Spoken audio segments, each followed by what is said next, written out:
Good evening play. Voice கேக்குதா? கதைக்கிறது கிளியரா இருக்கா?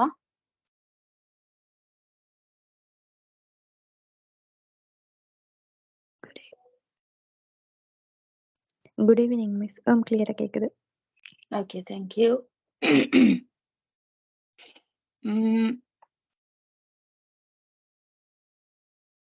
ஓகே, இப்ப நாங்க அடுத்த செக்ஷனா ஆவணப்பாய்ச்சல் வரிப்படம் பார்க்க வேண்டி இருக்கு.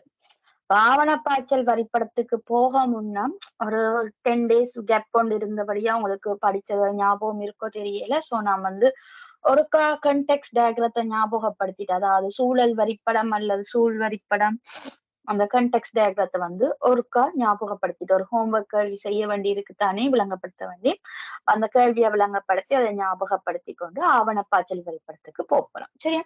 அப்ப அந்த கேள்வியை நீங்க பாத்தீங்கன்னு சொல்லி சொன்னா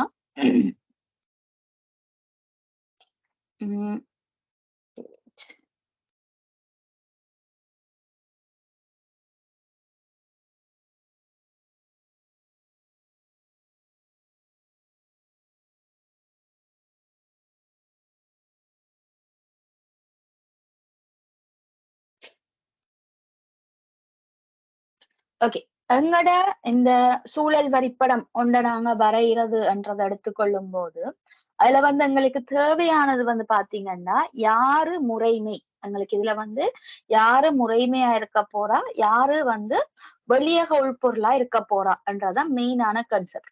ஆனா இனி நாங்க படிக்க போற இந்த ஆவணப்பாய்ச்சல் வரிப்படத்தை பாத்தீங்கன்னு சொன்னா அங்க எங்களுக்கு முறைமை என்றது தேவையில்லை பிள்ளைகள், வெளியக உள்பொருட்கள் மட்டும்தான் அங்க தேவையான ஆட்களா இருப்பினோம். அப்ப அதாலதான் நாங்க இப்ப பேசிக்கான இந்த இதை கண்டெக்ஸ்ட் டயக்ராம படிச்சோம்னு சொன்னா, அதாவது சூழல் வரிப்படத்தை படிச்சோம்னு சொன்னா இதுக்கு பிறகு வரப்போற ஆவணப்பாய்ச்சல் வரிப்படமா இருக்கட்டும், அடுத்ததா படிக்க போற தரவு பாய்ச்சல் வரிப்படமா இருக்கட்டும், எல்லாமே இது இந்த அடிப்படையில இருந்து வந்ததாக இலகுவானதாக இருக்க போகுது. அப்ப இந்த கேள்வியை ஆல்ரெடி நான் ஹோம்ஒர்க்கா தந்திருந்தேன். நான் ஒரே ஒரு ஆள் தான் எனக்கு செய்து அனுப்பியிருந்தேன் நீங்க. சோ அதுக்காக நான் பேசியும் இருந்தேன், அதுக்கப்புறம் செய்து அனுப்பல, அது எனக்கு தெரிஞ்ச விஷயம். நீங்க படிக்கிறது படிக்காது உங்களோட கையில இருக்கிற விஷயம். நான் விளங்கப்படுத்த வேண்டிய கடமைக்கு விளங்கப்படுத்தி விடுறேன். சரியா? கீழே விவரிக்கப்பட்டுள்ள நூலக முறைமையினை விளக்கும் சூழல் வரிப்படத்தை வரைக. வெளியக உள்பொருட்களையும் தரவு பாய்ச்சல்களையும் தெளிவாக குறிப்பிட்டு ஏற்றுக்கொள்ளக்கூடிய எடுகோள்கள் ஏதும் இருப்பின் அவற்றையும் குறிப்பிடுக. எடுகோள் இருந்தா நாங்க சொல்ல வேண்டியிருக்கும், இல்லைன்னா சொல்ல வேண்டிய தேவை எதுவுமே இல்லை. தேசிய தகவல் தொழில்நுட்ப நூலகம் தனது பாவனையாளர்களுக்கு தொடரா முறைமை ஊடாக நூலக தகவல் முறைமையாக்க முறைமை மூலம் மின் புத்தகங்களை வழங்குகிறது. அப்ப பாருங்க, தேசிய தகவல் தொழில்நுட்ப நூலகம் NITA இது ஒரு இதுதான் எங்களோட நிறுவனமாக இருக்க போகுது. அப்ப இது எங்களுக்கு முறைமை இல்லை. இந்த நிறுவனம் என்ன செய்து பாருங்க, நூலக தகவல் முறைவழியாக்க முறைமை. இந்த முறைமை தான் எங்களுக்கு இங்க இருக்கக்கூடிய முறைமையாக இருக்கு. LIPS முறைமை இது ஒரு நிறுவனமாக இருக்க போகுது.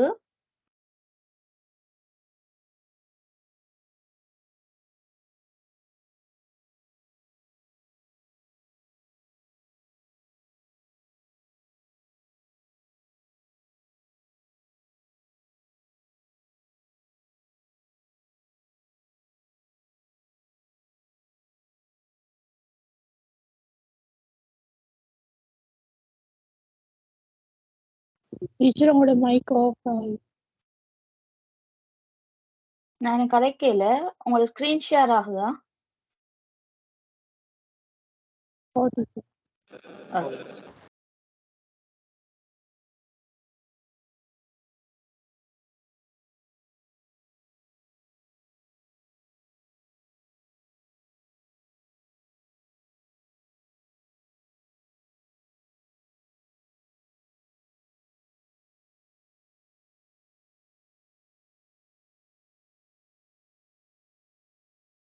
வெயிட் வரேன்.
ஓகே. இதுல நாங்க பார்த்தோம்னு சொன்னா, இப்ப ஆ எங்களுக்கு வந்து ஆல்ரெடி கண்டுபிடிச்சுட்டோம். எங்களுக்கு இவர் வந்து ஒரு நிறுவனம். அதே போல முறைமை வந்து தகவல் முறை வழியாக்க முறைமைன்னு சொல்லி LIPS என்ற பேர்ல இருக்கிறவர் எங்களுக்கு ஒரு முறைமையாக இருக்க போறார். சரியா? இத தவிர்த்து பார்ப்போம் என்ன நடக்குதுன்னு. LIPS-இன் அங்கத்தவர் ஆகுவதற்கு நபர். அப்ப இங்க இந்த நபர் என்றவர் வந்து அடுத்த என்டிட்டியாக இருக்க போறார். அதாவது வெளியே ஹோல்பொருள். NITL-க்கு விண்ணப்ப படிவத்தை சமர்ப்பிக்க வேண்டும். அப்ப NITL-க்குன்னா இந்த என்டிட்டிக்கு வந்து அவர் வந்து விண்ணப்ப படிவத்தை சமர்ப்பிக்க வேண்டும். NITL விண்ணப்ப படிவத்தை மதிப்பீடு செய்து அனுமதிக்கப்பட்டால் அதனை LIPS-ல உள்ளீடு செய்யலாம். அப்ப இங்க வந்து என்ன நடக்குது? இப்ப எங்களுக்கு அந்த தரவு பாய்ச்சலை வந்து இதை எக்ஸ்பிளைன் பண்ணி கொண்டு இருக்கு. விண்ணப்ப தரவை பதிவு செய்த பின்பு LIPS ஆனது செயற்படுத்த குறியீட்டை NITL-க்கு வழங்கும். NITL அதற்குரிய நபரிடம் இக்குறியீட்டை கையளிக்கும். செயற்படுத்த குறியீடு பெறப்பட்டது நபர் LIPS-இன் அங்கத்தவர் ஆவர். அப்ப இங்க நாங்க நபர் என்று கண்டுபிடிச்சது அவர் நபராக இருக்கும் போதுதான் பிள்ளைகள் அந்த பாய்ச்சல் எல்லாம் காட்டும். அதுக்கு பிறகு பாருங்க அவர் குறியீட பெற்றதுக்கு பிறகு அவர் அங்கத்தவரா மாறுறார். அப்ப அங்கத்தவர் என்ற இன்னொரு என்டிட்டி இங்க வரப்போகுது.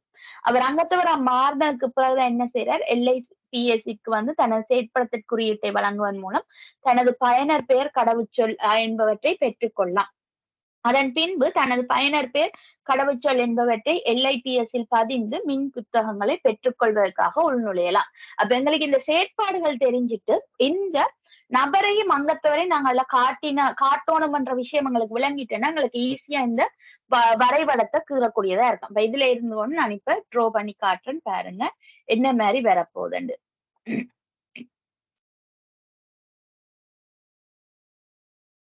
ஓகே, இதுக்கு நாங்க ட்ரோ பண்ணோம்னு சொன்னா ஐ திங்க் வீடியோ எல்லாருக்கும் தெரியுதுன்னு நினைக்கிறேன்.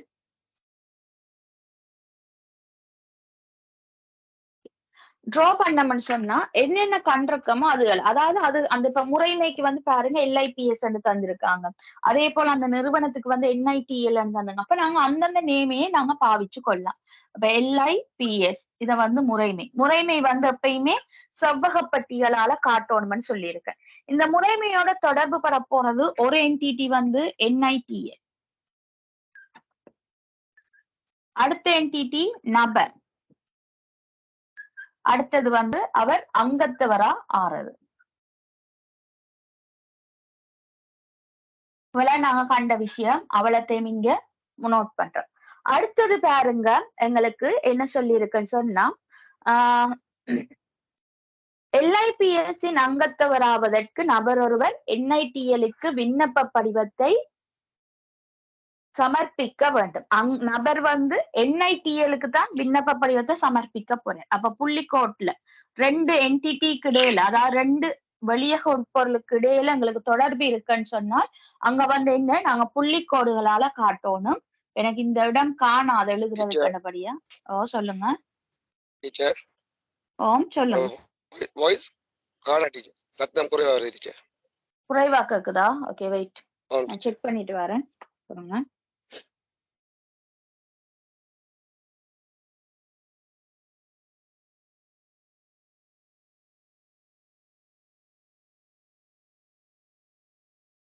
இப்ப பாருங்க உங்களுக்கு கிளியரா இருக்கா?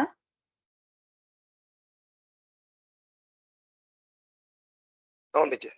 ஓகே.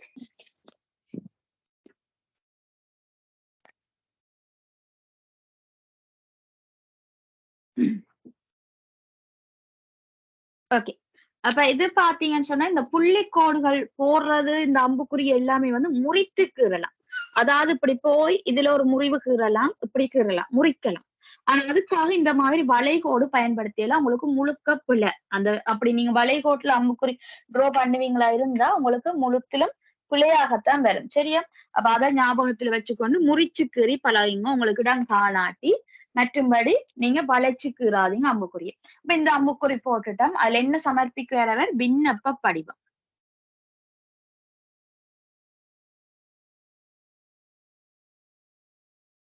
ஓகே. அடுத்ததா அதுக்கு பிறகு சொல்லப்பட்டிருக்கு NITL விண்ணப்ப படிவத்தை மதிப்பீடு செய்து அனுமதிக்கப்பட்டால் அதனை LIPS இல் உள்ளீடு செய்யும். ஏண்டா இவர் என்ன செய்யறார்? இங்க உள்ளீடு செய்ய போறார். அதுவும் என்ன? அனுமதிக்கப்பட்ட விண்ணப்ப படிவம். நாங்க அப்படி அதாவது ஏன் அதுல சொல்லியிருக்காங்க பாருங்க. அது அனுமதிக்கப்பட்டால்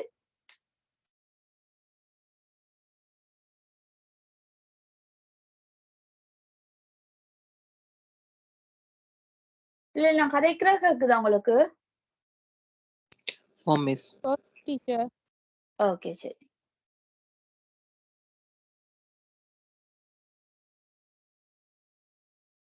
அனுமதிக்கப்பட்ட விண்ணப்ப படிவம். சரியா?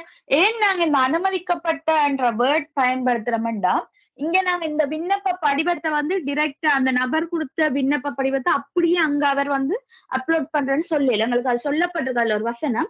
அது அனுமதிக்கப்பட்டால் தான் அதை கொண்டு அவர் LIPSல அப்லோட் பண்ணார். அப்ப அதால நாங்க அந்த வேர்டை வந்து அங்க சேர்க்க வேண்டி இருக்கு. சரி, அனுமதிக்கப்பட்ட விண்ணப்ப படிவம்னா அந்த வேர்டை வந்து நாங்க சேர்க்க வேண்டி இருக்குது. அடுத்தது வந்து பாத்தீங்கன்னு சொல்லி சொன்னா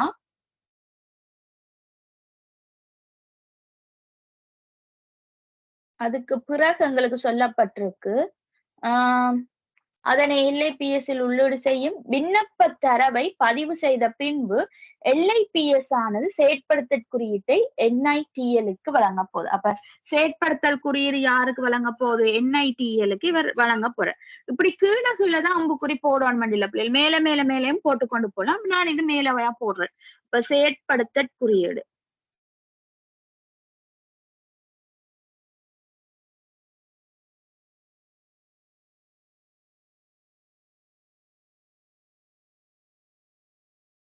அனுப்புற. அந்த செயற்படுத்தல் குறியீட்டை வந்து யாருக்கு அனுப்ப போறாரு? இந்த NITLன்றது நபருக்கு கொடுக்க போற. அப்ப அத வந்து நபர் வந்து நபருக்கு செயற்படுத்தல் குறியீட்டை இந்த NITL கொடுக்குது.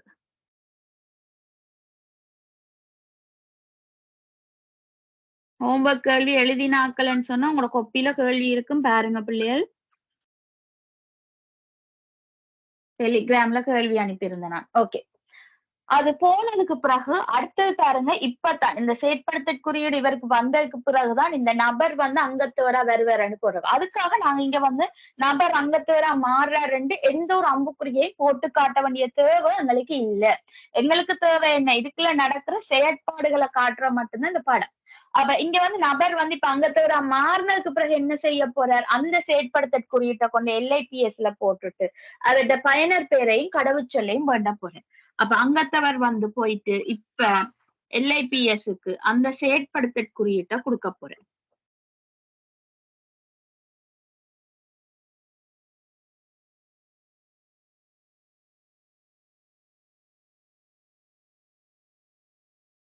அத கொடுத்து இவர்கிட்ட இருந்து பயனர் பெயர் கடவுச்சொல்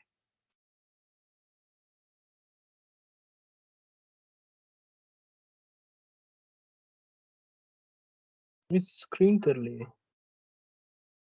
ரைட் செக் பண்றேன் பாருங்க.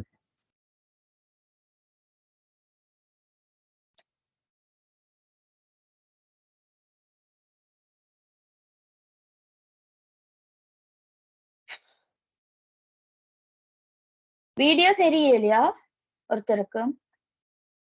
இல்ல மேம். இல்ல மேம். தெரியுது ஸ்ட்ரக் ஆகி ஸ்ட்ரக் ஆகி வருது. ஓகே வெயிட் பார்.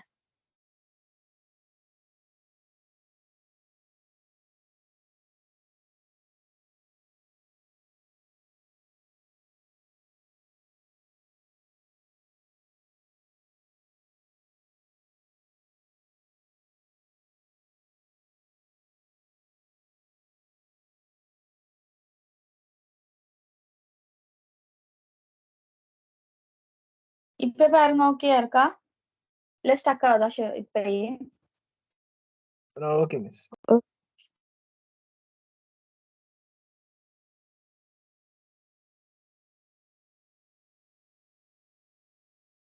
ஓகே. அப்ப இதுல வந்து பாத்தீங்கன்னா, எங்களுக்கு அதுல ஒரு விஷயம் சொல்லியிருக்காங்க. எடுகோள்ன்றது வந்து இருந்தா சொல்ல சொல்லி. அப்ப எனக்கு இங்க இருக்கக்கூடிய ஒரு எடுகோள் என்னவா இருக்கும்னு சொன்னா, இந்த பயனர் பெயர் கடவுச்சொல் தான். கூடுதலா இதோட ரிலேட் பண்ணி தான் எங்களுக்கு எடுகோள் கூடுதலாக வரக்கூடும். ஏன்னு சொன்னா, இந்த பயனர் பெயர் கடவுச்சொல் வந்து என்னன்னு வந்தது இங்க. அதாவது இந்த LIPS என்ற முறைமையை கிரியேட் பண்ணி குடுத்ததா? அல்லது அந்த பயனர் பெயர் கடவுச்சொல்ல இந்த NITL வந்து கிரியேட் பண்ணி அங்க பதிவு செய்ததா என்றதுதான் இங்க தேவையான விஷயம். இந்த இடத்துல பாத்தீங்கன்னு சொன்னா, இந்த செயற்படுத்தற் குறியீடு என்றது வர முன்ன, இந்த அனுமதிக்கப்பட்ட விண்ணப்ப படிவத்தை வந்து இந்த LIPS என்ன செய்யுது? அது எல்லாத்தையும் ரெஃபர் பண்ணி அதுதான் ஒரு செயற்படுத்தற் குறியீட்டை வந்து அனுப்புதுன்னு சொல்லுது. அப்ப இங்க வந்து நான் எடுகோள் எப்படி எடுக்க போறேன்னா, என்ற முறைமைதான் இந்த பயனர் பெயர் கடவுச்சொல்ல வந்து உருவாக்குது என்று சொல்லி ஒரு எடுகோள் எடுக்கிறேன். அதாவது யாருமே வந்து ஒரு பயனர் பெயரின் கடவுச்சொல்லையும் உருவாக்கி முறைமையில பதிவு செய்ய தேவையில்லை என்று சொல்லி நான் ஒரு எடுகோள் எடுக்கிறேன். நீங்க மாறியும் எடுக்கலாம். யாரும் எப்படியும் எடுகோள் எடுக்கலாம். அந்த எடுகோளை நாங்க எழுதினோம்னா சரி, அதுதான் அங்க இருக்கிற விஷயம்.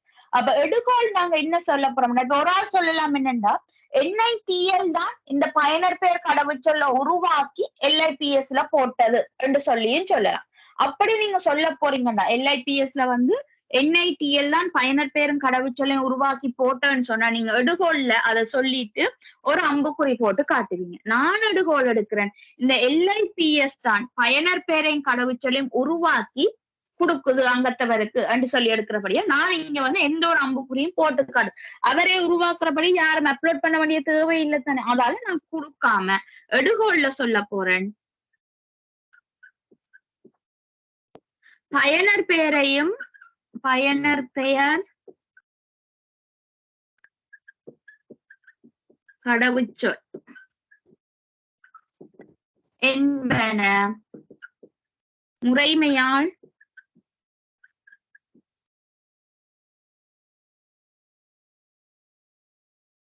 உருவாகிறது. அவ்வளவுதான். உருவாக்கப்படுகிறதோ சம்திங் உங்களோட தமிழ் மொழியில நீங்க எழுதினீங்கன்னா சரி. இந்த மாதிரி நாங்க இப்படி ஒரு இதுக்கு வந்து நான் போடப்போற அந்த விஷயத்தை வச்சுதான் எடுகோள் எழுதணும். நான் இதுல ஒரு எக்ஸ்ட்ராவா NITL இந்த LIPS இருக்கு பயனர் பெயர் கடவுச்சொல்னு ஒரு அம்புக்குறி போடுவனா இருந்தால் அதை வந்து நான் எப்படி எழுதியிருப்பேன், NITL தான் இந்த முறைமைக்கு வந்து பயனர் பெயர் கடவுச்சொல் என்பவற்றை வந்து ப்ரொவைட் பண்ணுது, அதாவது உருவாக்கி அப்லோட் பண்ணுதுன்னு எழுதியிருப்பேன். நான் இங்க முறைமையை உருவாக்குறபடியா நான் எந்த ஒரு அம்புக்குறியும் போடாம ஜஸ்ட் எடுகோள் மட்டும் எழுதி விடுறேன். சரியா? கூடுதலா இந்த பயனர் பெயர் கடவுச்சொல்லோட எங்களுக்கு இந்த எடுகோள் இருக்கக்கூடியதா இருக்கு. மற்றபடி எங்களுக்கு எடுகோள் பெருசா இந்த இதுல வராது. விளங்குதா பிள்ளைகள்? இதுல என்ன செய்யுது? நான் இந்த கண்டெக்ஸ்ட் டயக்ராம்.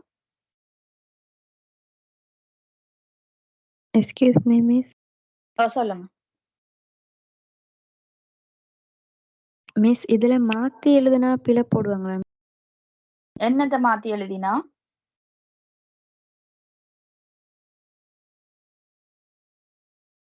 நான் கொஸ்டின் செஞ்சு அனுப்பியிருந்தேன், அது சரியா மிஸ்? நான் எழுதின விதம் ஓரளவு சரி. நீங்க எதை கேக்குறீங்கன்னு சொன்னீங்கன்னா நான் அதுக்கு விளக்கம் சொல்லக்கூடியதா இருக்கும். நான் ஃபுல்லா அதை பார்த்து கன்ஃபார்ம் பண்ணல. பார்த்துதான் ஆன்சர் எல்லாத்தையும் மாறி சொல்றேன். எழுதணும். வாரம் பார்க்கறேன் பாருங்க.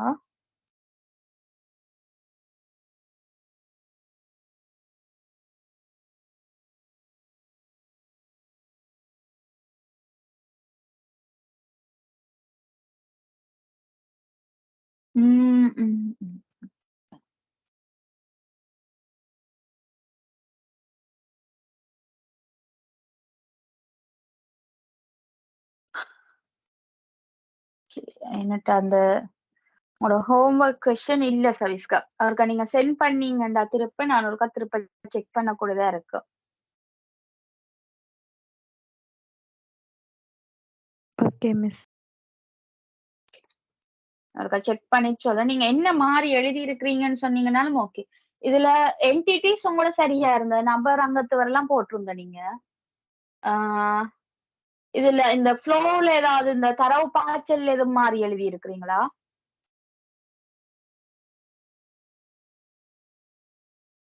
ஓ மிஸ்.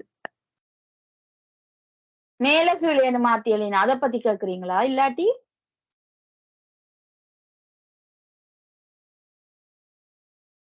நீங்க LIPS இருக்க இடத்துல நான் போட்டிருக்கேன் நூலக தகவல் முறை வழியாக்கம் இப்படி.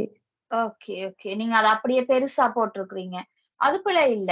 அதுல எந்த பிழையும் இல்ல. அதாவது வந்து உங்களுக்கு அதுல ஷார்ட் ஃபார்ம் தர நீங்க அதை பயன்படுத்தாம அது இந்த விரிவாக்கத்தை பயன்படுத்துறன்ற வந்து பிழை இல்லை எந்த விதத்திலையும். இப்ப நீங்க NITL-க்கு வந்து தேசிய தகவல் தொழில்நுட்ப நூலகம் அப்படி எழுதியிருந்தாலோ அல்லது LIPS-க்கு தகவல் முறை வழியாக்க முறைமைன்னு எழுதியிருந்தாலோ எந்த விதத்திலையும் அது பிழை இல்லை. அதை நீங்க ஞாபகத்துல வச்சுக்கொள்ளுங்க. அது பிரச்சனையே இல்லை. ஏன்னா அது உங்களுக்கு கேள்வியில தரப்பட்டிருக்க வசனத்தினாலதான். ஆனா அவங்க ஷார்ட் ஃபார்ம் தாரது என்னத்துக்குன்னு சொன்னா இப்ப உங்களுக்கு வந்து அவ்வளவு பெரிய பேரை வந்து எழுதி பெரிய இடத்தை பிடிக்கிறத விட இந்த ஷார்ட் ஃபார்ம்ல வந்து எழுதும் போது இடங்கள் மிச்சப்படும். உங்களுக்கு ஈஸியா வந்து அந்த படத்தை வந்து நல்ல விளக்கமா காட்டக்கூடியதா இருக்கும்ன்றதுதான் ஷார்ட் ஃபார்ம் தாரது. ஷார்ட் ஃபார்ம் பயன்படுத்துறதுல பிழை இல்லை. உங்களோட பேப்பர்ல தந்து இருந்தா நீங்க அந்த ஷார்ட் ஃபார்ம்ஸை பயன்படுத்தி கொள்ளலாம். அதால எந்த வித பிழையும் இல்லை. சரியா விளங்குதா சவிஸ்கா? ஓ மிஸ்.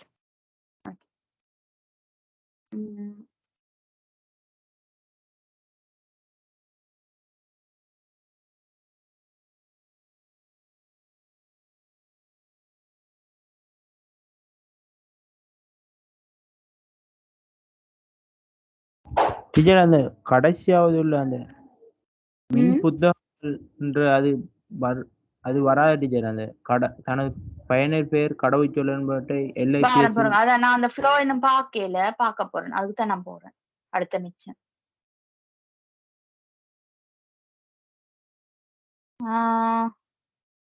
அதன் பின்பு தனது பயனர் பெயர் கடவுச்சொல் என்பதை LIPS-இல் பதிந்து மின் புத்தகங்களை பெற்றுக்கொள்வதற்காக உள்நுழையலாம். அந்த கடைசி இதை வந்து நான் போடையில அந்த ஃப்ளோவையும் அடுத்ததா காட்டணும். இப்ப இதுல வந்து பாருங்க இந்த LIPS வந்து இவருக்கு பயனர் பெயர் கடவுச்சொல் கொடுக்குதுன்னு சொல்லிட்டேன். அப்ப திருப்பி அடுத்த ஃப்ளோ சொல்லியிருக்கு. அவர் அதை நுழைத்து அந்த புத்தகங்களை வந்து மின் புத்தகங்களை பார்வையிடுறாரு. அப்ப அதுக்கான ஃப்ளோஸை வந்து நாங்க அடுத்துதான் காட்ட வேண்டி இருக்கோம். அப்ப இவர் பயனர் பெயர் கடவுச்சொல்ல உள்நுழைத்து அதுல இருந்து அவர் மின் புத்தகத்தை பார்வையிடுறார். இப்ப இது பயனர் பெயர்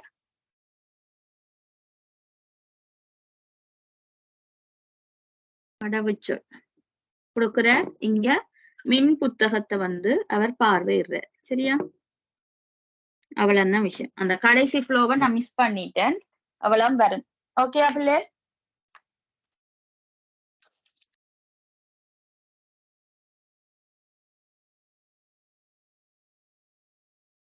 சரி.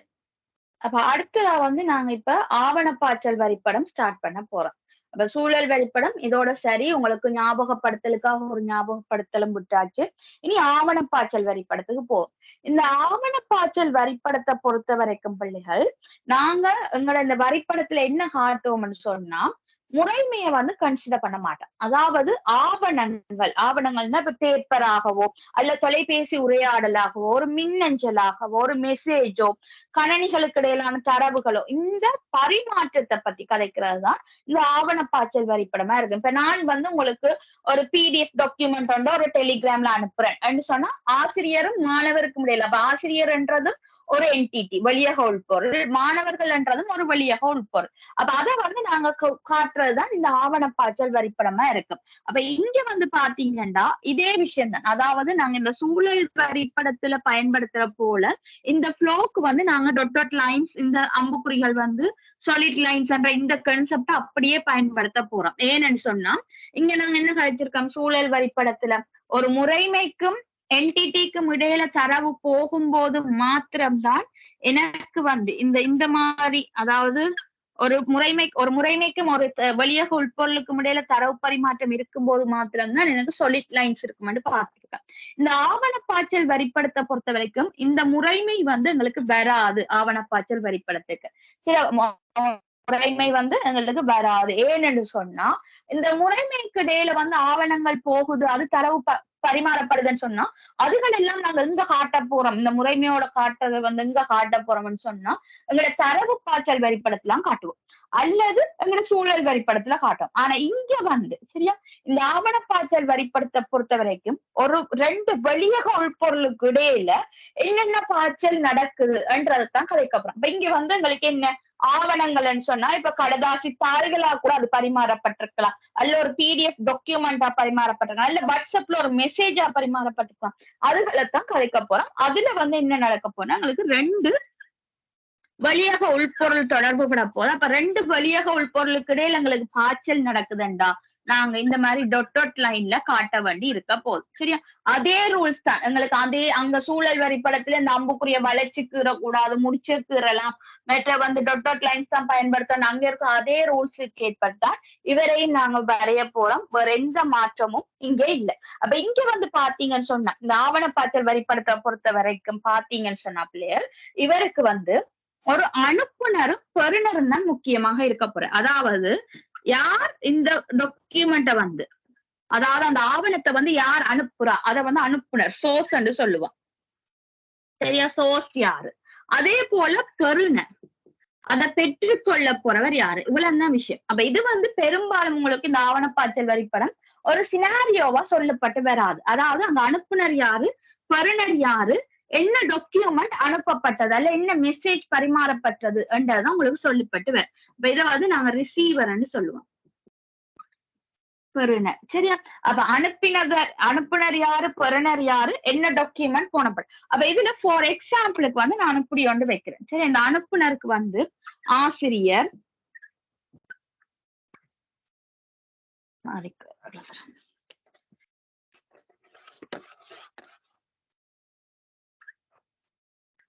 அனுப்புனர்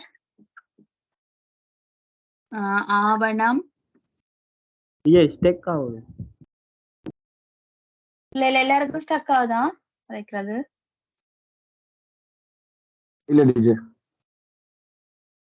இருக்கா கிளியர் இல்லையா?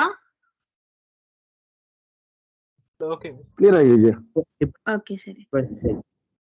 பெறுநர் அப்ப இந்த அனுப்புனர் ஆவணம் பெறுநர் இந்த மாதிரி தான் உங்களுக்கு வரப்போகுது. அப்ப உதாரணத்துக்கு ஆசிரியர் வந்து ஆசிரியர் என்ன டாக்குமெண்ட் அனுப்பட்டுக்கும், ஓகே வினாத்தாள்னு வைப்போம். சரியா வினாத்தாள வந்து அவர் வந்து ஆசிரியர் என்ன செய்யற மாணவருக்கு கொடுக்குறார். சரி அதாவது ஒரு எக்ஸாம் ஹால்ல நடக்கிற சினாரியோ பாப்போமே.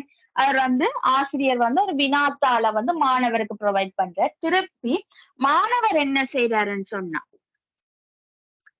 அதே ஆசிரியருக்கு வந்து விடையளிக்கப்பட்ட வினாத்தாள கொடுக்க போறோம். சரி இதை நாங்க எழுத போறோம். இதான் ஆசிரியர். இதை நாங்க எப்படி காட்ட போறோம்னா அதே விஷயம் தான். இந்த ஆசிரியரும் மாணவரும் தான் எங்களுக்கு வந்து என்ன இருக்க போது வெளியக உட்பொருளா இருக்க போயினும். இப்படி உங்களுக்கு நிறைய உட்பொருட்கள் வருவினம். நான் இப்ப ஒரு எக்ஸாம்பிளுக்கு தான் உங்களுக்கு இந்த ரெண்டு தொடர்பு எடுத்திருக்கிறேன். சரியா அப்ப இதுல வந்து பாத்தீங்கன்னா ஆசிரியர் என்ற ஒரு ஆவண பாய்ச்சலுக்கு இங்கிலீஷ்ல என்ன சொல்லுவாங்க? ஆவண பாய்ச்சலுக்கா? இந்த வரைபடத்துக்கு ஆவண பாய்ச்சல் வரைபடத்துக்கு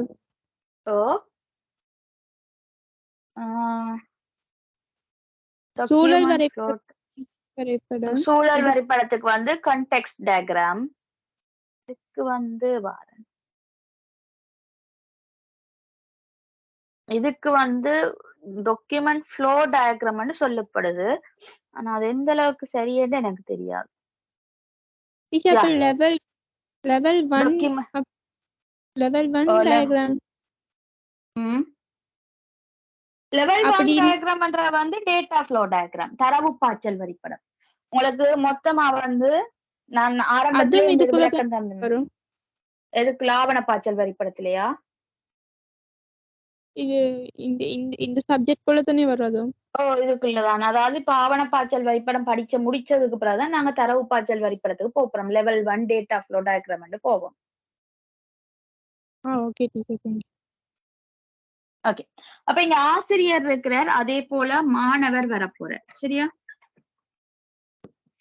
இந்த 2 பேருக்கும் இடையில என்ன நடக்குது? ஆசிரியர் அனுப்புனரா இருக்கிறார், மாணவர் பெறுநரா இருக்கிறார். வினாத்தாள் போகுது. அம்புக்குறி வந்து டொட் லைன். ரெண்டுமே வெளியே ஹோல் பொருள். அப்ப வினாத்தாள் போகுது. அவர் திருப்பி மாணவர் என்ன செய்யறார்? அதே வினாத்தாள வந்து விடையளிக்கப்பட்ட வினாத்தாளா கொடுக்கிறார். அதே விஷயம் தான். நீங்க கண்டெக்ஸ்ட் டயக்ராம்ல என்ன செய்தீங்களோ, சூழல் வரைபடத்துல என்ன செய்தீங்களோ, அதே விஷயத்தை தான் நாங்க இங்க வந்து செய்ய போறோம். சரியா? அப்ப என்ன நடக்குது? எங்களுக்கு அது வந்து ஒரு ஆவணமா, ஒரு பேப்பராகவோ அல்லது ஒரு தொலைபேசியில இருக்கக்கூடிய ஒரு மெசேஜாகவோ, மின்னஞ்சலாகவோ எங்களுக்கு கடத்தப்படக்கூடியதா இருக்க போது அது தொடர்பான தரவுகள் வந்து உங்களுக்கு இந்த மாதிரி தருவாங்க. யார் அனுப்புனர், யார் பெறுநர், ஆவணங்கள் என்னென்னு சொல்லி உங்களுக்கு தருவாங்க. அதை வச்சுக்கொண்டு நீங்க ஜஸ்ட் ட்ரோ பண்ணா மாத்திரம் காணுமாக இருக்கு. அப்ப இது தொடர்பா வந்து இது வரைக்குமே வந்து நீங்க எந்த பாஸ் பேப்பர்ஸ் எடுத்தாலும் அது எங்கேயுமே இந்த ஆவணப்பாய்ச்சல் வரைபடத்துக்கு கேள்விகள் இல்ல பிள்ளை. சரியா?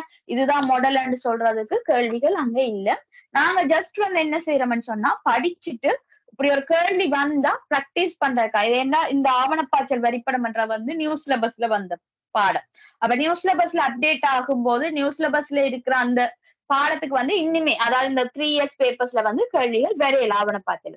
அப்ப நாங்க வந்து பிராக்டிஸ் பண்ண போறோம். அவ்வளவுதான் நீங்க நடக்க போறோம். ஜஸ்ட் 2 கேள்விகள் வந்து என்ன மாதிரி செய்யறேன்னு பிராக்டிஸ் பண்ணிட்டு நாங்க போவோம்.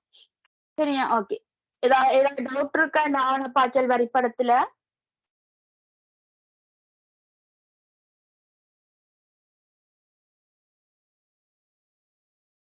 இது ஆவணப்பாய்ச்சல் கண்டெக்ஸ்டுக்கும் என்ன வித்தியாசம் டிஃபரன்ஸ்? கண்டெக்ஸ்ட் டயக்ராம்ல வந்து சூழல் வரைபடத்துல நாங்க என்ன செய்வோம்னு சொன்னால் ஒரு முறைமைக்கும் வெளியக உட்பொருளுக்கும் இடையில என்ன தொடர்பு, அவங்களுக்கு இடையில என்னென்ன தரவுகள், என்னென்ன விஷயங்கள் வந்து பரிமாறப்படுதுன்றது கதைப்பா. அதாவது என்ன வேலை நடக்குதுன்றது அங்க மெயினான ஒரு முறைமை வந்து வெளியக உள்பொருளோட எப்படி தொடர்பு படுதுன்றத வந்து காட்டுவோம். இதுல வந்து 2 வெளியக உள்பொருளுக்கு இடையில என்னென்ன டாக்குமெண்ட்ஸ் பரிமாறப்படுதுன்னு கதைப்போம். அதே போல தரவு பாய்ச்சல் வரைபடத்துக்குள்ள வந்து பார்ப்போம் ஒரு முறைமைக்குள்ள என்ன நடக்குதுன்னு கதைப்போம். இப்ப சூழல் வரைபடத்துல வந்து நாங்க முறைமைக்குள்ள என்ன நடக்குதுன்றது இது வரைக்கும் கதைக்கல. ஜஸ்ட் முறைமை இருக்குது, வெளியில இருந்து தொடர்பு படுறவர் என்னென்ன வேலைகள் செய்யறன்றதுதான் கதைச்சாங்க. இவருக்கு வந்து பாத்தீங்கன்னு சொன்னா இந்த 2 பேருக்கும் இடையில எங்களுக்கு டாக்குமெண்ட்ஸா போகுது. இப்ப அங்க வந்து நாங்க என்ன சொல்றோம், இப்ப ஆசிரியருக்கும் மாணவருக்கும் இடையில இருந்து பார்க்காம நீங்க அந்த இதை யோசிச்சு பாருங்க. ஒரு அங்கத்தவரையும் ஒரு NITL என்ற அந்த NTTM எடுத்தீங்கன்னு சொன்னா அவைக்கிடையில என்ன நடந்தது, அதுல வந்து அவங்க வந்து அந்த விண்ணப்ப படிவத்தை பெறுறாங்க, அப்புறம் செயற்படுத்தல் குறியீட்டை கொடுக்குறாங்க. அப்ப இந்த ஆவணப்பாய்ச்சல வரும்போது நம்ம செயற்படுத்தல் குறியீட்டை எடுக்க மாட்டோம் அங்க. அப்ப இங்க ஆவணத்தை பொறுத்த வரைக்கும் அந்த விண்ணப்ப படிவம், அதை ஃபில் பண்ண படிவம், அதுதான் எங்களுக்கு டாக்குமெண்ட்ஸா இருக்கு. செயற்படுத்தல் குறியீடு பரிமாறப்படுறதையோ அல்ல பயண பெயர் கடவுச்சொல் பரிமாறப்படுறதையோ வந்து நாங்க இங்க கதைக்க மாட்டோம். அதுதான் இந்த 2க்கும் உள்ள வித்தியாசம். விளங்குதா உங்களுக்கு?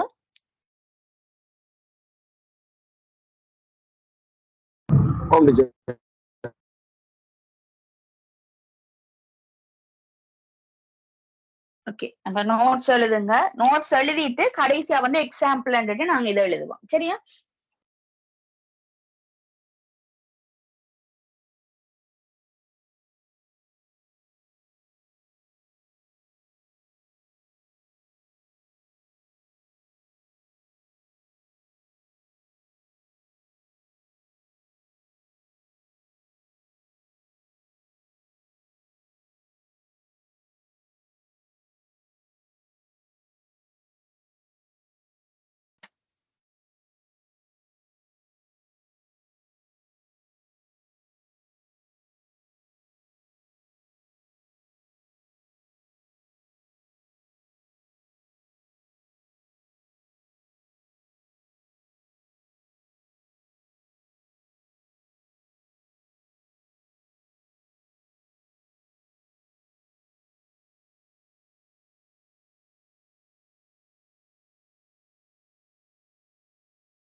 பிள்ளைகள் எழுதிட்டீங்களா? அடுத்த ஸ்லைடுக்கு மாத்தட்டுமா? யாருக்கா டைம் வேணுமா? ஹேண்ட் ரைஸ் பண்ணுங்க, டைம் வேணுமாண்டா. எழுதியாச்சு மிஸ். ஓகே.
சரியா பிள்ளைகள் எழுதிட்டீங்களா?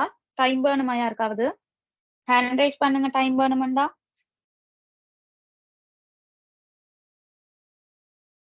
ஓகே. அப்ப இத எழுதிட்டீங்கன்னு சொன்னா, இதுக்கு கீழ இந்த போர்ட்ல நான் போட்டிருக்க இத வந்து எக்ஸாம்பிள் போட்டுட்டு எழுதுங்க பிள்ளை. சரியா?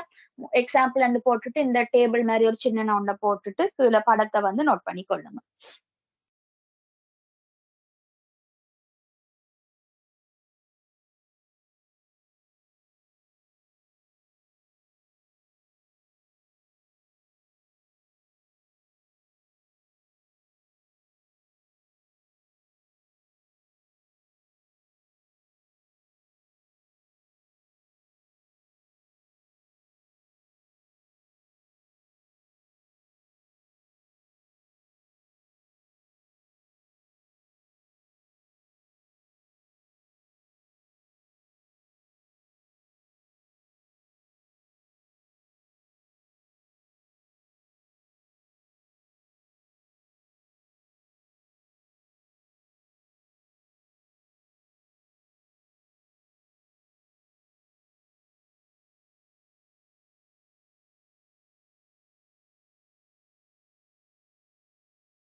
சரியா பிள்ளைகள் நோட் பண்ணிட்டீங்களா? யாருக்கா டைம் வேணுமா? ஓகே. அப்ப இதுல ஒரு கேள்வி தாரேன். இங்கிலீஷ்லான் இருக்கு கேள்வி. அது ஈஸியா உங்களுக்கு விளங்கும். பாருங்க, விளங்காட்டி சொல்லுங்க. சரியா? கேள்வியை நீங்களா செய்யுங்க, அப்புறம் நான் விளங்கப்படுத்துறேன். அதாவது சோர்ஸ் என்று சொன்னால் அனுப்புனர், இங்கால ரெசிபியன்ட் சொல்லி ரெசிபியன்ட் இருக்கு, அது வந்து பெறுநர்.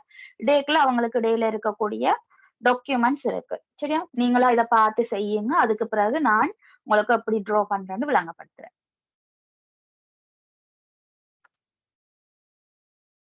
செய்துட்டு எனக்கு மிஸ் அனுப்புங்க பிள்ளைகள். சொல்லுங்க. சோர்ஸ்னா என்ன மிஸ்? சோர்ஸ்ன்னு சொன்னால் அனுப்புனர் அல்லது மூலம்.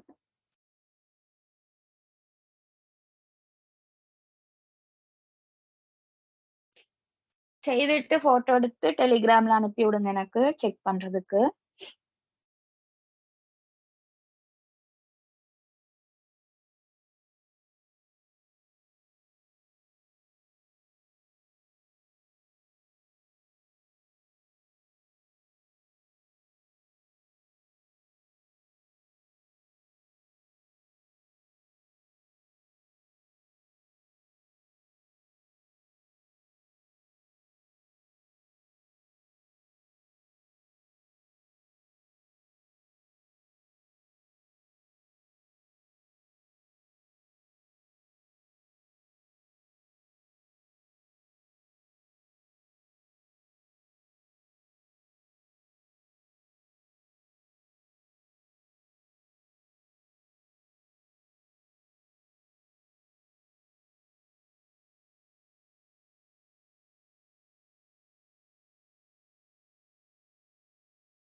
Excuse me teacher. சொல்லுங்க. மிஸ் இது வந்து துண்டு துண்டா தானே வரையணும்? இல்ல, இது வந்து ஃபுல்லாவே ஒரு செக்ஷன். இப்ப வைஸ் பிரின்சிபல்ன்றவர் வந்து ஸ்டூடெண்ட்டுக்கு வந்து கரெக்டா சர்டிபிகேட் கொடுக்குறார். அதே போல மேனேஜ்மெண்ட்டுக்கு ஸ்டூடெண்ட் டீட்டெயில் கொடுக்குறார். இது எல்லாமே ஒரு கேள்வி. Okay miss.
பிள்ளைகள் செய்தாக்கள் போட்டோ எடுத்து அனுப்புங்க பிள்ளைகள்.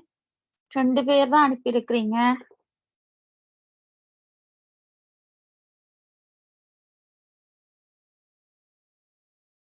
மிஸ் இந்த ஃபோன் என்கிட்ட இல்ல, நான் அக்காட ஃபோன்ல ஜாயின் ஆகியிருக்கேன்.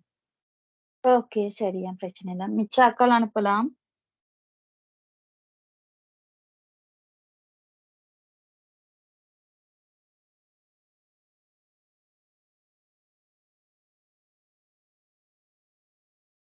மிஸ் என் டெலிகிராம் ரொக்கா ஹெடியூஸுக்கு அனுப்புவா மிஸ்? அனுப்புங்க, பிரச்சனை இல்லை. கார்த்திக் உங்களோட கோஆர்டினேட்டருக்கு அனுப்பினீங்கன்னா அவங்க எனக்கு ஃபார்வர்ட் பண்ணிடுவாங்க. Okay miss.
ஓகே பிள்ளை, கவனிங்க.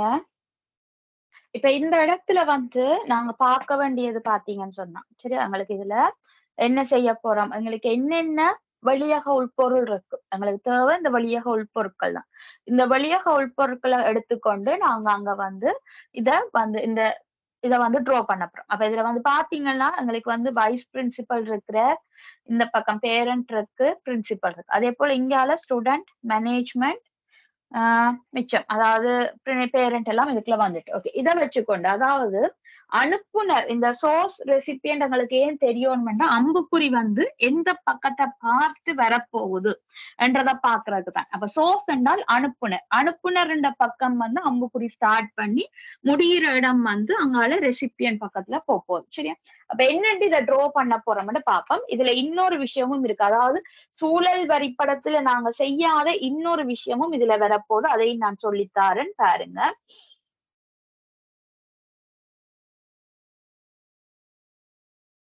கேள்வி நோட் பண்ணி இருப்பீங்கன்னு நினைக்கிறேன், அதனால நான் செய்து கொண்டு போறேன். முதலாவது பாருங்க, வைஸ் பிரின்சிபல் வந்து கேரக்டர் சர்டிபிகேட்டை ஸ்டூடெண்ட்டுக்கு கொடுக்கிறார். ஓகே,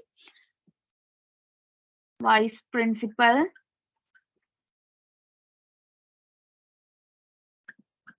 இந்த அம்புக்குறி வந்து ஸ்ட்ரெயிட் லைனாவே பார்த்து கொள்ளுங்க, அல்லது முறிஞ்ச அம்புக்குறி, வளைஞ்ச அம்புக்குறி பாவிக்காதீங்க. அதாவது கர்வ் ஏரோஸ் வந்து பாவிக்காதீங்க. சரியா? இவர் என்ன செய்றார்? கேரக்டர் சர்டிபிகேட்ட வந்து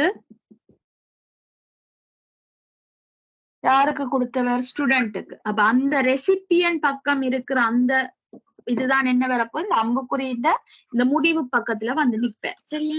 அப்ப ஸ்டூடெண்ட்டுக்கு கொடுக்குற. அதே போல அதே வைஸ் பிரின்சிபல் என்ன செய்யறாரு என்றால் மேனேஜ்மெண்ட்டுக்காக வந்து ஸ்டூடெண்ட் டீடைல்ஸா கொடுக்குற. சரியா?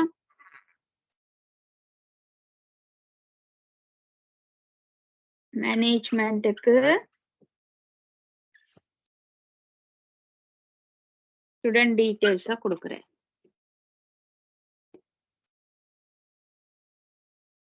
ஓகே. அடுத்தது பாருங்க, பேரண்ட் என்ற இன்னொரு என்டிட்டி வருது. அந்த பேரண்ட் என்ற என்டிட்டி வந்து இந்த வைஸ் பிரின்சிபலுக்கு வந்து ஸ்டூடெண்ட் அட்மிஷன் அப்ளிகேஷனை கொடுக்குறாங்க.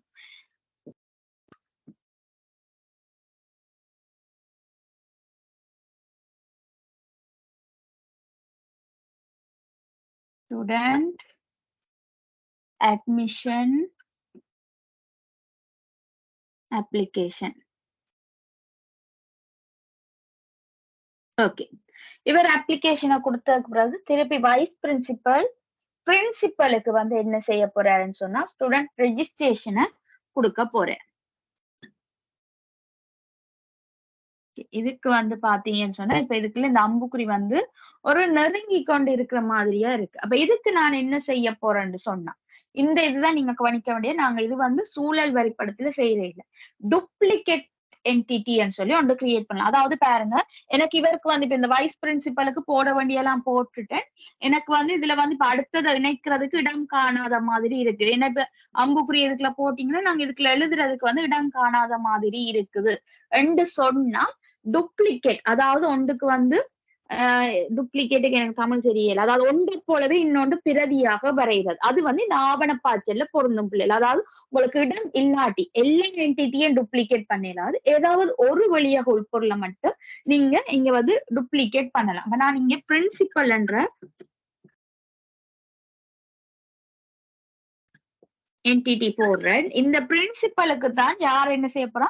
இந்த வைஸ் பிரின்சிபல் வந்து எனக்கு ஒரு தரவு பாய்ச்சல் செய்ய போறேன். அப்ப அதுக்கு வந்து நாங்க என்ன செய்ய போறோம்னு சொன்னா இந்த வைஸ் பிரின்சிபல்ன்றதுக்கு இன்னொரு வைஸ் பிரின்சிபல், அதாவது ஆல்ரெடி இந்த வைஸ் பிரின்சிபல் இருக்கிற இன்னொரு வைஸ் பிரின்சிபலை கிரியேட் பண்ணும்போது சரி இது டூப்ளிகேட், அதாவது எனக்கு இது வந்து கிட்டவா இணைக்கலாம் தான் எனக்கு இந்த பிரின்சிபலோட தரவு பாய்ச்சல் அப்ப இணைக்கிறேன். இணைச்சிட்டு இந்த வட்டத்துல இப்படி ஒரு வட்டு போடுவோம். இப்படி ஒரு cross போட்டா இது டூப்ளிகேட் அர்த்தம். அதே போல அதே வெட்டை வந்து நாங்க இங்கேயும் போட்டு விடணும்.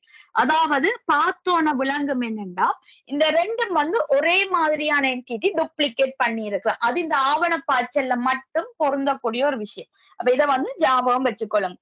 பிரின்சிபல் வைஸ் பிரின்சிபல் என்ற வரும் ஏதாவது ஒரு என்டிட்டியை மட்டும், கட்டாயம் வந்து எல்லாத்தையும் இல்ல, ஏதாவது ஒரு என்டிட்டி தேவை என்றால் தேவை ஏற்படும் போது நீங்க இதை வந்து டூப்ளிகேட் பண்ணலாம். டூப்ளிகேட் பண்றா இதே நீள்வட்டத்துல இந்த ரைட் சைடு இந்த லெஃப்ட் சைட் மூலையில வந்து நீங்க இப்படி ஒரு ஸ்லாண்டான ஒரு கோடு ஒன்று போட்டு விட்டீங்கன்னு சொன்னா அது டூப்ளிகேட் என்டிட்டி. அப்ப டூப்ளிகேட்டா இருக்கக்கூடிய ரெண்டு என்டிட்டிக்கும் நீங்க இந்த மாதிரி கோடு போட்டு விடும். போட்டுட்டு இந்த வைஸ் பிரின்சிபலுக்கு நான் என்ன செய்யறேன்? Student registration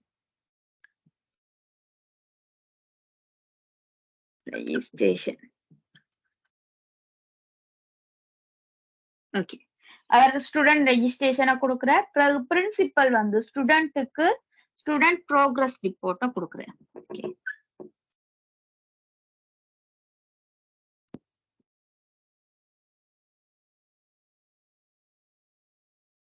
okay. அதே போல பிரின்சிபல் பேரண்ட்டுக்கு வந்து லீவிங் சர்டிபிகேட்டை கொடுக்குறேன். ஓகே.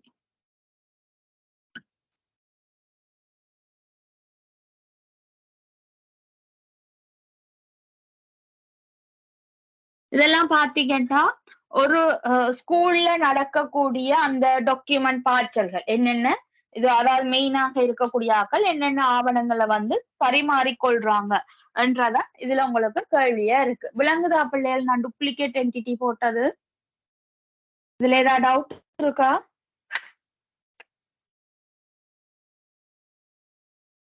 இல்ல டீச்சர். அப்ப பாத்தீங்கன்னு சொன்னா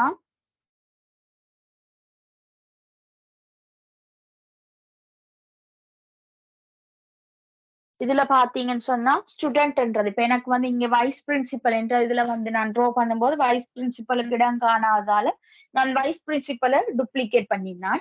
இங்க ஸ்டூடெண்ட்ன்றத வந்து உங்களுக்கு டூப்ளிகேட் பண்ணி காட்டியிருக்கு பிள்ளைகள். அவ்வளவுதான் வித்தியாசம். சரியா? அப்ப தேவையான இடத்துல தேவையான என்டிட்டியை வந்து நாங்க டூப்ளிகேட் பண்ணி பயன்படுத்தி கொள்ளலாம். பிழை இல்ல. ஆனா அளவுக்கு மீறி டூப்ளிகேட் பண்ணக்கூடாது. எல்லா என்டிட்டியும் டூப்ளிகேட் பண்ண மாட்டோம். தேவையான என்டிட்டிஸை மட்டும் டூப்ளிகேட் பண்ணி நாங்க வரைஞ்சு கொள்ளலாம். விளங்குதா? அடுத்த ஒரு கேள்விதாரன். இதை நோட் பண்ணிக்கொள்ளுங்க. ஹோம்ஒர்க் செய்து போட்டு தயவுசெய்து போட்டோ எடுத்து அனுப்புங்க பிள்ளைகள். கிளாஸ் டைம்லயும் அமைதியாவே இருக்கிறீங்கள். சேர்ந்து ஹோம்ஒர்க் தந்தாலும் செய்ய மாட்டோம்னு இருக்கிறீங்கன்னு சொன்னா உங்களோட படிப்பை நான் பார்க்கலாம். நீங்க எப்படி படிக்கிறீங்கன்னு அனலைஸ் பண்ணிடலாம போயிடும்.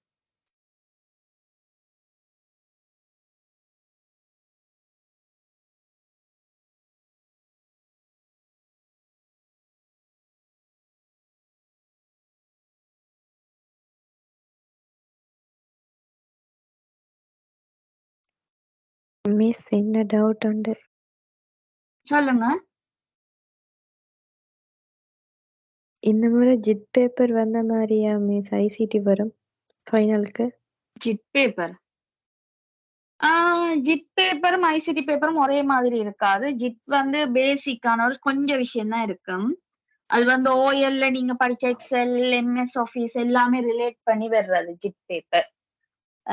ஐசிடி பேப்பர் இந்த முறை எப்படி வந்தது? இந்த முறை எல்லாமே தமிழ் பேப்பரை மாறி போட்டாங்க. 150 சொல்ல கட்டுரை இந்த முறை 150 சொல்ல கட்டுரை கட்டுரையோ?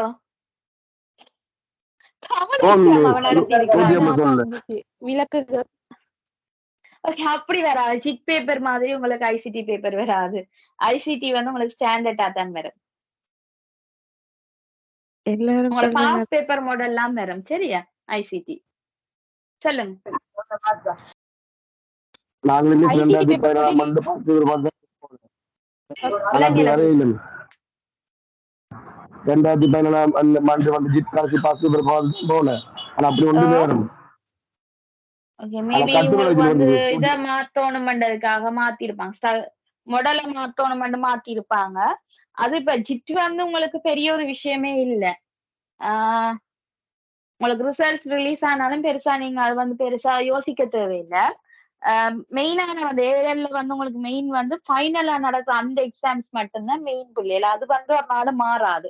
உங்களுக்கு இப்ப பாஸ் பேப்பர் ரிலேட்டடா இருக்கிற மாதிரியே தான் போய் கொண்டு இருக்கும். ஆல்வேஸ் நீங்க பயப்பட தேவையில்லை. சரியா? இப்படி எஸ்ஏ எழுத சொல்லி வராது கடைசி வந்தானா ஐசிடில.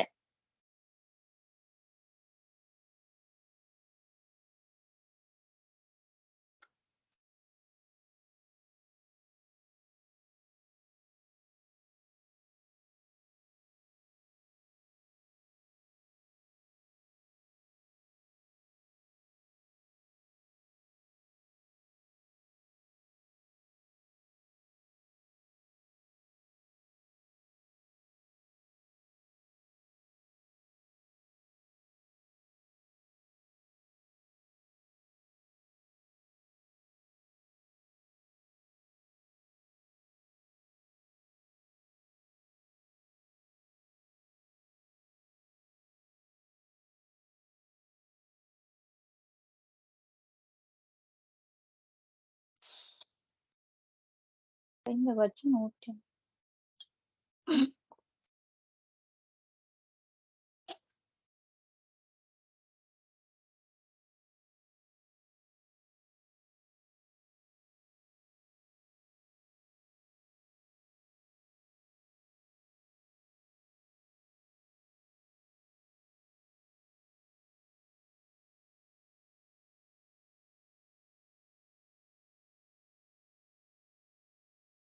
கேள்வி நோட் பண்ணிட்டீங்களா பிள்ளைகள்? டைம் வேணுமா யாருக்காவது கேள்வி நோட் பண்ண?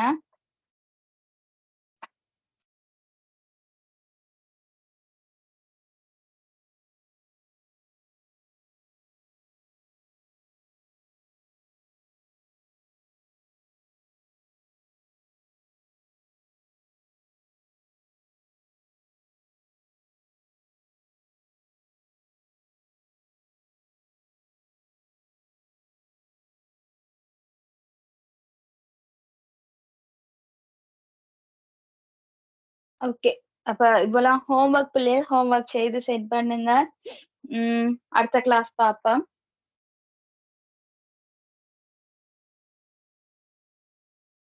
வேற ஏதாவது டவுட் இருக்கா பிள்ளைகள் யாருக்காவது?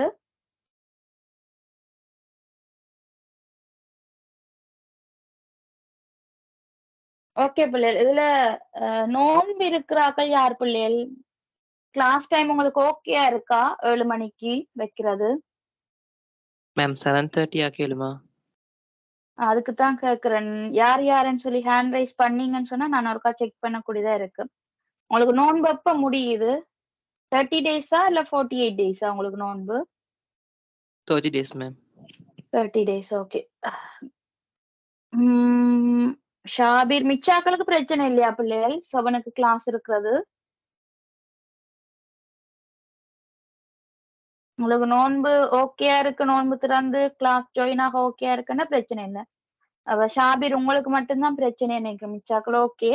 உங்களுக்கு அப்ப அவங்க வந்து ரெகுலரா வந்து இப்ப 30 டேஸ்ன்னு சொன்னா நோன்பு தொடங்கி இப்ப 1 வீக் ஆகும். இல்ல போன வியாழன் தொடங்கினாங்க. ஓகே சொன்னா இப்ப எப்படியும் உங்களுக்கு நீங்க மிஸ் பண்றத வந்து ரெக்கார்டிங்கா உங்களுக்கு தருவாங்க ஷாபிர். சரியா? நோ ப்ராப்ளமா? Okay ma'am. ஓகே சரி. சரி பிள்ளை, வேற ஏதாவது டவுட் இருக்கா யாருக்காவது?